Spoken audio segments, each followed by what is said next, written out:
the involvement of the client is quite important for us. And, we always wanted them to feel heard and valued. And at the end of the day, it's also their business. And for us, we're like the third party coming in to help them.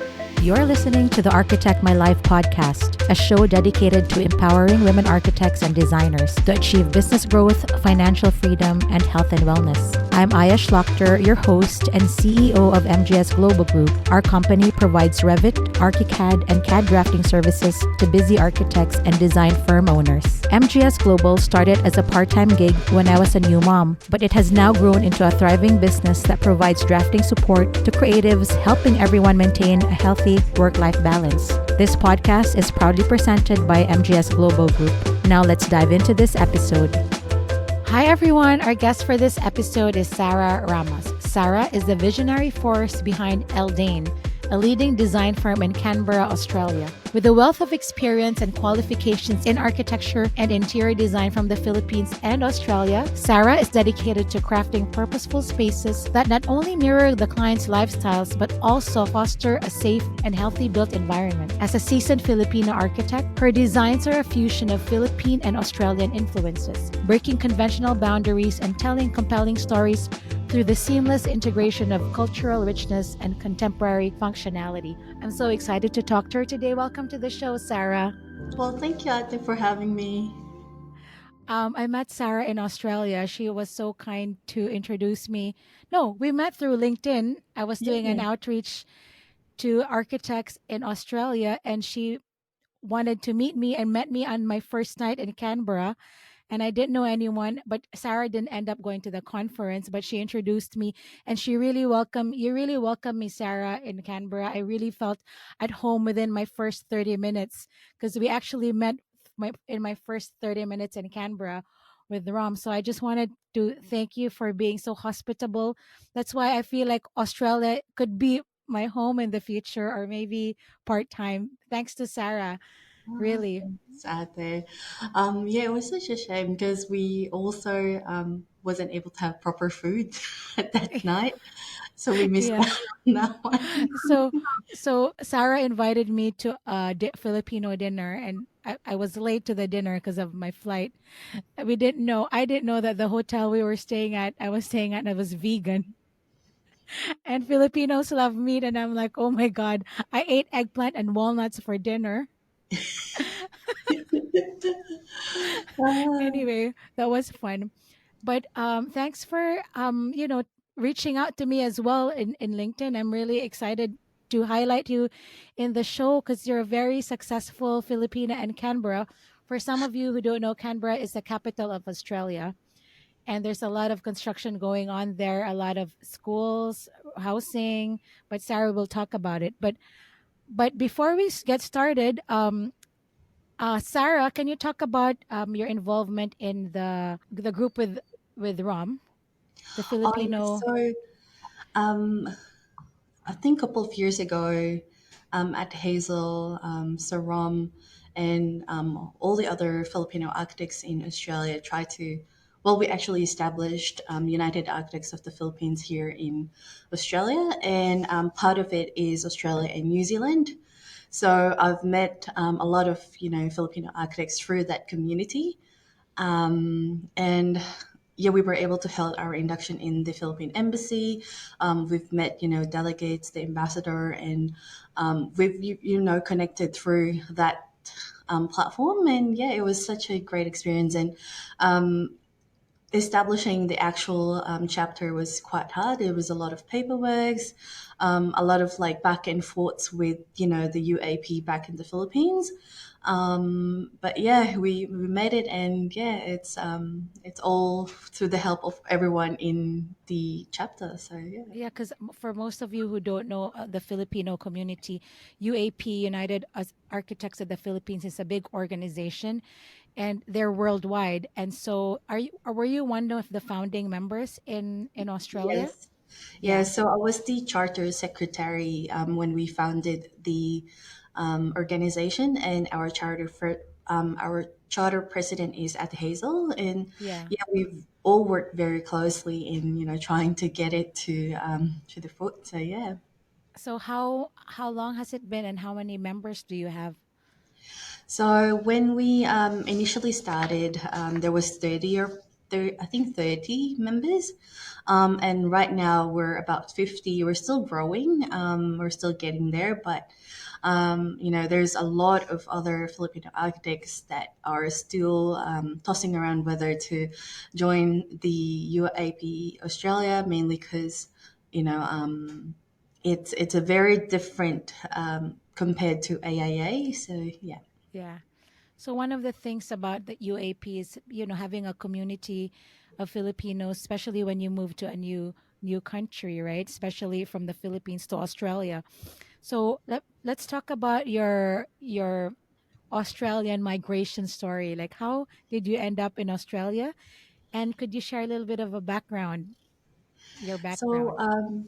yeah, I initially moved to Israel because I've met my boyfriend and we were already together for a couple of years before I moved in. And I moved in through education. So I've studied, architecture in the Philippines and I continued my studies here in Australia. And then I've added a couple more supplement, and I also studied interior design in here just to balance everything out, and that's became my pathway to migrating.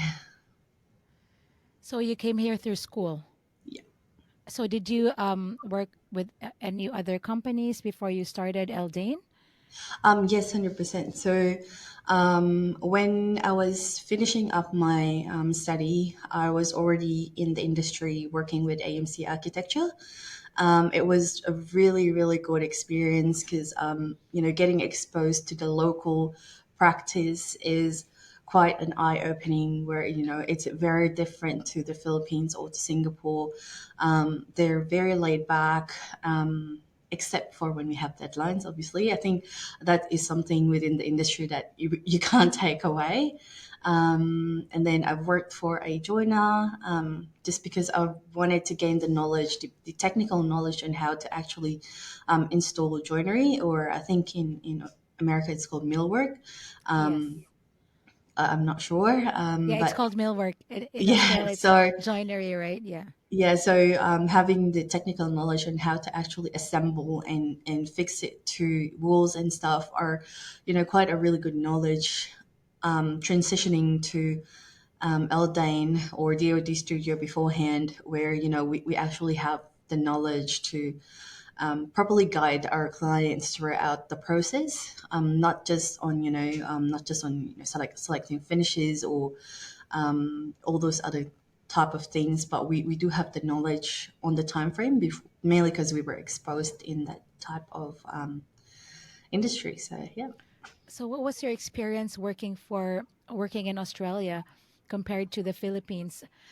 Was it it is. difficult? And I'm as a culturally and language also, and like, was it a difficult transition? Well, it is. Well, personally for me, it was intermediate. Mainly because back then at AMC, we were all using AutoCAD, and back in the Philippines, our experience was with AutoCAD as well. In the Philippines, I've used to do design coordination, which became quite handy because prior to moving to Australia, I was already dealing with Australian projects. Like Singapore projects and everything else. So moving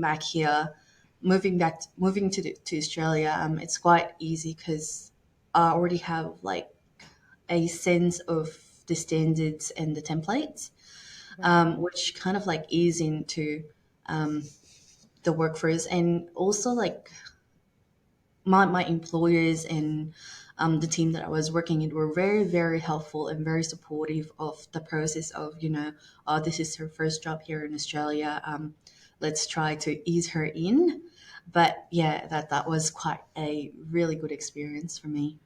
So it's really good to really have good mentors and bosses that can guide you, because it's a very difficult transition. But I'm very impressed by what you've done with your company or with your firm, Eldane. Can you talk about the origins of Eldane? Yeah. So a couple of years ago, we used to call Eldane DoD Studio, which means design and design, mainly because we do building design and interior design altogether. But last year, we've decided to change it to Eldane to do a rebrand, and we find that Eldane is quite, the most suitable name because it, it kind of reflects efficiency, unconventional methods, and creativity, which is all part of our ethos. We try to like put all of those components into our practice and make it kind of work for each and every project. So yeah, Eldane has been quite our baby since then.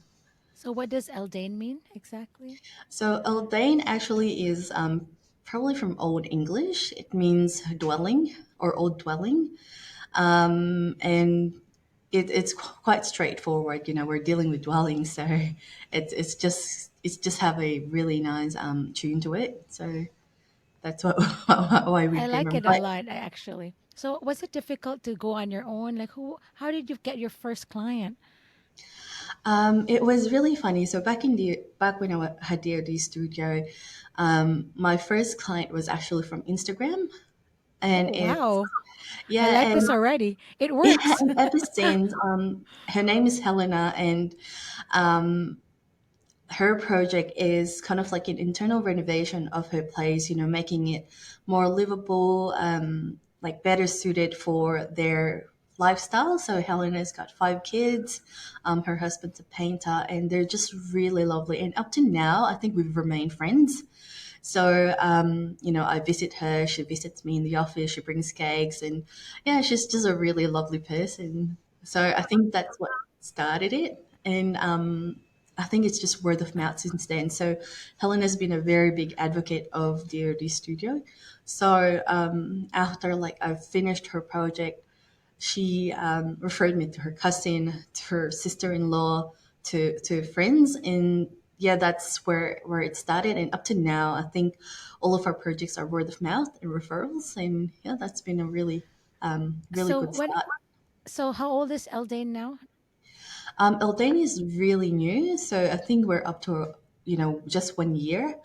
But But DoD but Studio DOD Studios, when did you start was about four DOD? years. So So 4 years ago, you started DOD Studio and you got one client, but I yep. can't wait for everyone to hear what you're up to now because it's quite impressive that you started with one person from Instagram. People always ask, does Instagram work? Because I do a lot of Instagram too. I'm like, I'm sure it does. It hasn't worked for me, but I'm glad you found a client in Instagram. So you started out in residential. Yep, So purely the first how residential many for the years first of year. DOD were you doing residential? So the very first year of DoD Studio, it's mainly residential extensions, interior renovations, and then we started getting new builds. So like new houses from architecture to interior design, and probably like 2.5 years into the business, we started getting commercial, which is now our focus. So yeah. Yeah. So can you talk about some of your amazing projects? You don't have to name them, but maybe just the scope of the work. I mean, how big are your projects? Because I went to your office. I was blown away by all the renderings at the back, but that's not even a quarter of the project types you're working on. So what are the exciting projects that how has Eldane evolved from residential extensions to the your biggest projects to date? So I think it was very gradual. So from residential, we have residential clients that own businesses as well, and they were really happy with their the design of their residence and how it's performing for them, that they came back and hired us to do commercial. So back when I was at AMC, most of the projects that they have are purely commercial.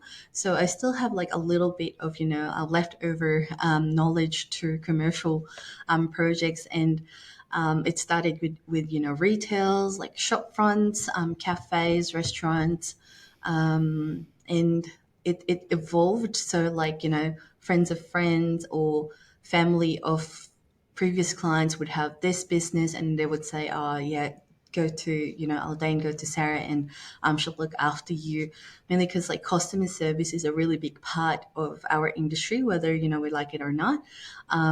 So I think they were very happy with the time frame that we finished the project, the standards that we finished the project with. So now at the moment we're working on co-working spaces from 1,600 to 3,400 square meters. Then we also have, a couple of office fit outs, which are like 8 levels. So 8 levels across 1,800 square meters each level. We started doing hotels. And then like specialized heritage projects. So some are a bit more complex than the others, but still forms like a collective dynamic undertaking, which I hope the team has been enjoying. And yeah, that's what we are up to right at the You're moment. also doing a lot of retail projects, right? Yes, retail What has are, been yeah, 40% of what we do. 40%. Yeah. Yeah. So can you tell us what it is, or you're not allowed to the projects? Um, Yeah, it should be all right. So we do a lot of small retails from 100 square meters to 800 square meters. So for probably the past couple of years, we've done 25 hair salons, which is, yeah, hair salons has been, I don't know, every Wow. time someone has a hair salon, they come to us. We also do like skincare clinics, dental practices, in terms of retails, a lot of shops, so gift shops, clothing Department shop. stores too, right? So, Do yep, you do department stores as well? yes, we do. That's part of our retail. So, yeah, I love how Sarah is very low key and so humble. I like to like promote Sarah and all the amazing things that she's doing. So, how large is your team, Sarah? Can you talk about your employees and your partners? yep. So at the moment, I have no business partner, and I think that will stay the same for about the next 5 years. And it's just a personal decision. At the moment, there's 7 of us here in Canberra and 4 in the Philippines. So we have our drafting team in the Philippines, and some drafting are also here in Australia. And in January, we have 3 new people coming in to join the team. 2 new designers and 1 architect. So that's quite exciting for us. Congratulations, Sarah. I'm always so excited to see Filipina, minority women, thriving in a different country and doing really well with big projects. At the same time, employing Filipinos in her drafting team in the Philippines. I also do have a drafting team in the Philippines, and it gives me a lot of joy that we're also giving back to our to the people in the Philippines where we're from. So it's good that your projects are in Australia, but your team is in some of your drafting team is in the Philippines. Yeah, they have a really Uh, good skill yeah, set as well. So you can't really, yeah. I mean, it's really hard to find good architectural drafters who are hardworking and detailed, right? And grateful to have work, right? A lot of I bet you were telling me when I was in Canberra that your employees there are so hardworking. Sometimes you have to tell them to stop working, yeah. Yeah, even after right? like 10 p.m. or 11 p.m., they would say, "Oh, sorry, we stepped out during the day, so we just wanted to finish this." And I said, don't worry about it. We're all flexible as well, and I think the last thing I wanted is to burn out any team member. And yeah, So that's a testament of how you run your business, that people really want to are happy to work with you, right, Sarah? yeah, And you're so warm and kind. I love that about you. I was in Canberra last month, and so this is a bonus. Sarah gave us a tour of her office, so we'll do that later. At some point and during this podcast, we'll share her lovely office in downtown Canberra, right? But you are about to move, right? yes. Unfortunately, because this building is scheduled to be demolished in 1 year, 6 months. So we have Okay. to find a new permanent place.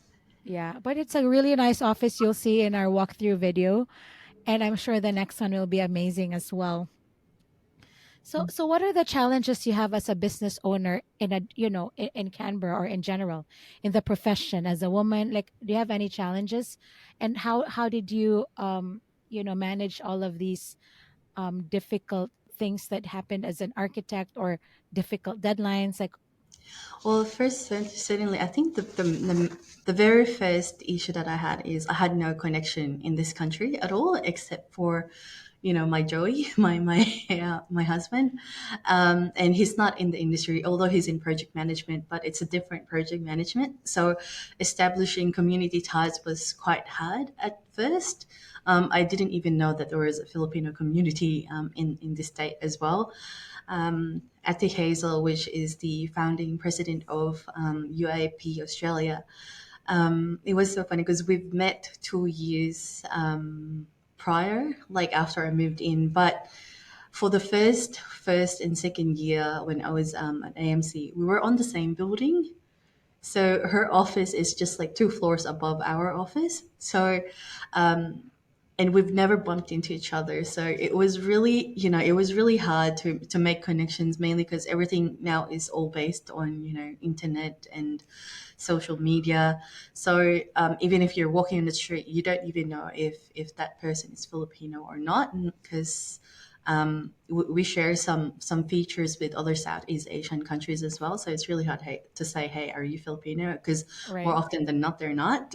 So Yeah. establishing connection here is quite hard, which is I'm very very thankful for our clients who networked for us instead of us going through to all of these places. Another quite common challenge would be probably language barrier, because mainly because when I first moved into Australia, we do speak English, but it's probably not the same English as Australian English. So there are words that are quite hard to understand, or like phrases that are like a native to them as well. So I think probably in the first 3 months, whenever someone asks me how you going, I always wonder, was like, why is he interested where I'm going? Yeah, what But does that apparently, mean? it's Yeah. it's just how are you? It's Oh, just a so how do greeting, they like, say it? okay, how you going? How are you going? How you That's a going? Yeah. how are you going? And what do you say? Good. You Uh, just say Good. good. Thanks. How are you? So it's that response, but um, I think in my first month, every time someone asked me about that, I was like, yeah, just right there, and they would like wonder, like, what is she I'm talking going to the about? coffee shop down the street. Exactly. So yeah, that was one challenge. Another challenge would be the culture. The culture is, like I said, it's a bit more laid back. It's a bit more focused on family and work life balance. And I think when I was in the Philippines, we used to work 48 hours straight. You know, Oh my God, I and hear you. overtime's not paid. And then you move to Australia and say, okay, we're working nine to 5:30, and 5:30 you're out of the door. And was like, but I still have more things to do. And the team or our bosses were like, yeah, that's there's still tomorrow. That's okay. So that was quite hard, and that's something that I'm employing in the business. Making sure that if we overtime like an hour, we could go in late the next day just to have that flexibility as well. Yeah, another challenge is well, in here we've got those type of projects called yesterday projects. What is it Um, called? yeah, so Yesterday projects? yeah, yesterday project, or a yesterday deadline project. So more often than not here in Canberra, when we ask clients when they wanted to finish a project, the usual answer is yesterday. Yesterday? And we are just having our very first meeting, and we are yet to be engaged as the designers. So since this type of projects have a very limited time frame, sometimes limited budget as well, the the design thinking plays a crucial role for us. Um, but yeah, streamlining the process and everything else also play into that one. But yeah, we do get a lot of that. So probably a lot of our retail projects are 90% a yesterday project, mainly Oh, because wow. their lease has already Yeah. kicked in and they're Yeah. already losing money having that bear. And yeah, So, that's so quite a given the challenge. amount of work that you have, your yesterday projects, your legacy projects, your retail, everything, how do you make things smooth and efficient? Any strategies that and tools that you use to streamline your processes? Yep. So I think all of our projects, we customize a process for each project because they're all very different. They're all very unique.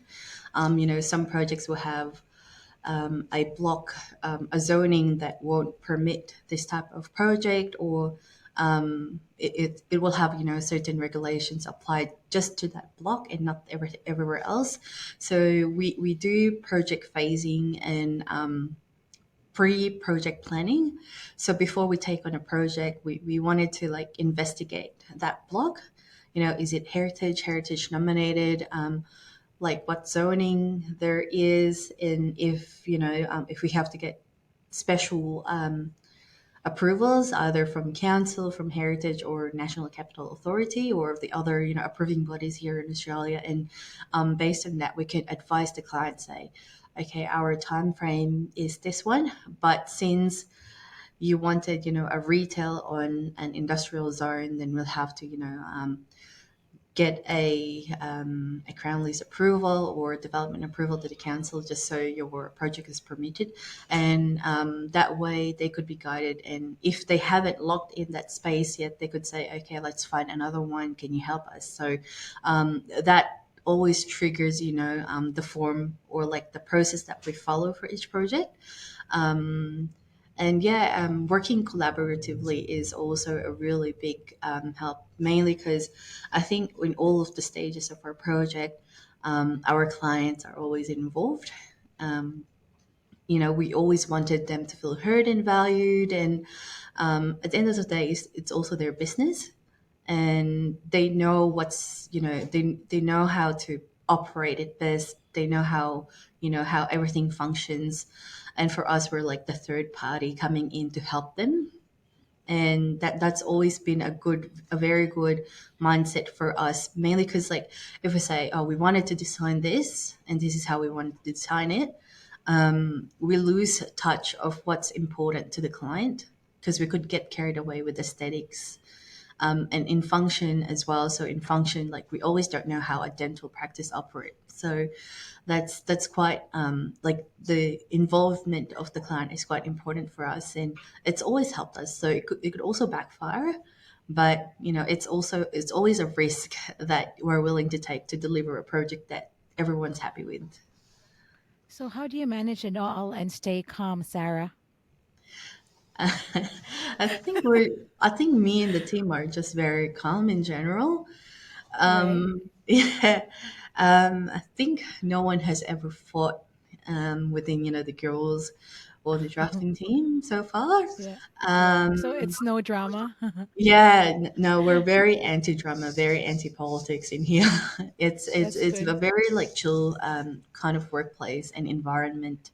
Um, you know, if someone makes a mistake, then we're just like it's quite easy because they're always self-aware, so we Yeah. don't even have to point it out. Oh, or if I Yeah. made a Yeah. mistake, you just tell me, and then it's not really a problem. So Yeah. yeah, that's sort of, and yeah, time frame is where we kind of like struggle, mainly because we will have clients that have a 3 day time frame Oh, up to wow. construction issues. So Oh, yeah, it's just about like telling them, okay, educating the clients that it doesn't always happen like this. But since your project, you still don't have as-built drawings, you know, um, you don't have the approval for this kind of project in here, or you're not permitted to have this or this and this, and you have an existing, hydrant at your front, or those kind of things. It impacts everything else. And yeah, it's quite good because our client in here listens, and yeah, that's quite kind of like the balancing force between it. So, can you tell me a little bit about? I mean, a lot of architecture firms have their distinct culture. What is the culture of your firm that is just Eldane? That is the personality and culture of the way you run things in your firm.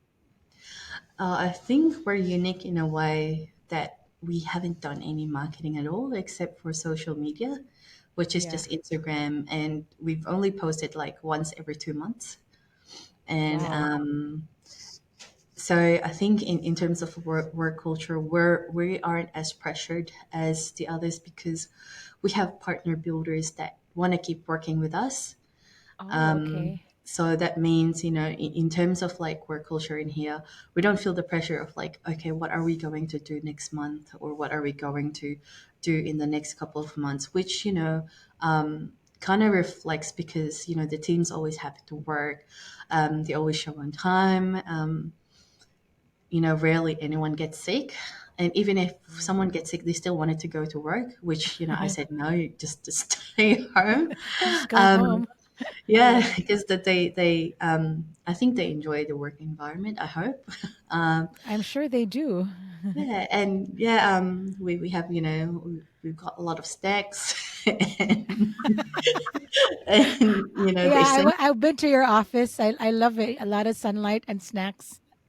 Yeah, and the office is quite good because like the building envelope of the building that we're in is quite unique where the glass protrudes 45 degrees out, so you don't Yeah. really get the direct sunlight, but you get a lot of natural light coming in. Yeah. So yeah, we don't even Yeah, have to you'll worry see about in our blinds. walkthrough how beautiful it is and all the plants are thriving. We have Um more s- plants now as oh well. wow. So Sarah, congratulations. I'm very very impressed at what you have accomplished in 4 years or 5 coming up. Congratulations on all your success, and I'm sure because of your authenticity, generosity, and also really talent and hard work, you're going to continue to grow, and I can't wait to interview you again in a year or two, see where you are, Sarah. In our next office. Yes, in your next office, and hopefully I'll come back there. So who is Sarah outside of Eldane? What do you do outside of work? Well, outside of work, it's quite hard because, us as firm owners, we usually work even after work hours. Um, but aside from that, I'm very introverted, so I just stay home.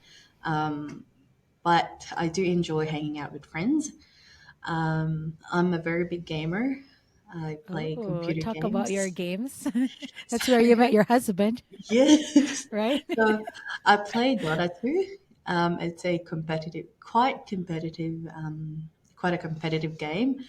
I think 10, about 10 years ago, I was playing the game and the servers went down. So I went into a forum to, whinge and like now saying, okay, when is the server coming back? And that's where my husband found me. And, we've connected and then we played games and yeah, that's how my relationship started. And, that's funny because Joseph is my very first boyfriend, so, Oh, really? That is real nice. boyfriend. So, So you um, were, this is a side story. So you were in the Philippines and he was in Australia and you met through gaming. I met yes, Joseph, by the way, very kind person, very good looking too, right, Sarah? yeah, He looks like a K drama actor for those people who are into K drama. yeah. Yeah, but he shaves his hair because he doesn't want to maintain it. So, Oh, well, still, yeah, he's a great guy. I mean, imagine that meeting in the gaming chat group. yeah, That's great. yeah. I think yeah, and I think after 6 months, I don't know, 3 months after meeting him online, he went to visit Philippines, and Yeah. I think he just wanted to check if I'm a real person, if I'm a real girl. So that was funny. No, this is Um, great. I love your story, Sarah. Thanks for sharing. And I got to meet Joseph as well. yeah, And your team in your office. I mean, although I think it was a Saturday or Sunday. Not many people were there. So, oh Yeah. no, Monday. I think people were on site or whatever. Yeah, But usually Monday is our site day. Everyone just, go on site and yeah, make sure everything's but I not. think I will definitely come back and interview you again Yeah. in a few years. But is there anything else you want to promote or share? What are the exciting things that you want to share with our audience? Or where So, can we find you? Where can we find you? so we have our website, eldane.com.au, but that's an old one. It's getting rebranded. We're also on Instagram called Eldane Group. And I so we haven't filmed anything yet, but coming next year, we're going to be on national TV, as featuring some of our projects in there. I'm still, I think Ate Aya convinced me the most to do this, mainly because like before talking to her, I was like straight up, no, we're not doing it. We're busy Yeah. enough as it is, but Ate Aya said, yeah, you should do it. We Yeah, are. because Ate, for those listeners who don't know, Ate is older sister in Filipino. So she Yeah, calls me Ate Aya. And when we met, Sarah said that she got approached by two national um, TV TV stations channel. or TV channels. And she's like, I'm too busy. I don't want to do it. I'm like, Sarah, you got to do it. I'm so glad you're doing it. Yeah, So I'm still shy, hopefully, but yeah, I still have like 1 year to make myself pretty for TV. But you're pretty already, Sarah. What are you talking about? See, the thing is, people apply to be in the shows, right? There's like a, but they approached Sarah. So I said, Sarah, you didn't have to apply. That's free publicity. yeah, that's So think very true. about all the people you'll be employing in the Philippines, in Australia, because your business is growing, right? So that's Yeah, my the reason for doing it. Apart from showing your amazing talent and projects, think about the jobs that you'll be creating because of that. true. So when is Yeah. that, next year? Yeah, next year, and also I think late next year we're opening a Melbourne branch as well. Just to Oh, very um, good. Congratulations. open So up you'll my be new shuttling. demographics. So Yes, you'll be I've been. shuttling. Yeah, because at the moment we started getting more and more commercial projects from Melbourne, Yeah. and it's quite hard not having some team members in there as well to just go on site and meet with tradies. So yeah, So it's, okay, so Canberra, you got the capital covered. Melbourne next, maybe Sydney in like 2 years. I wouldn't be surprised,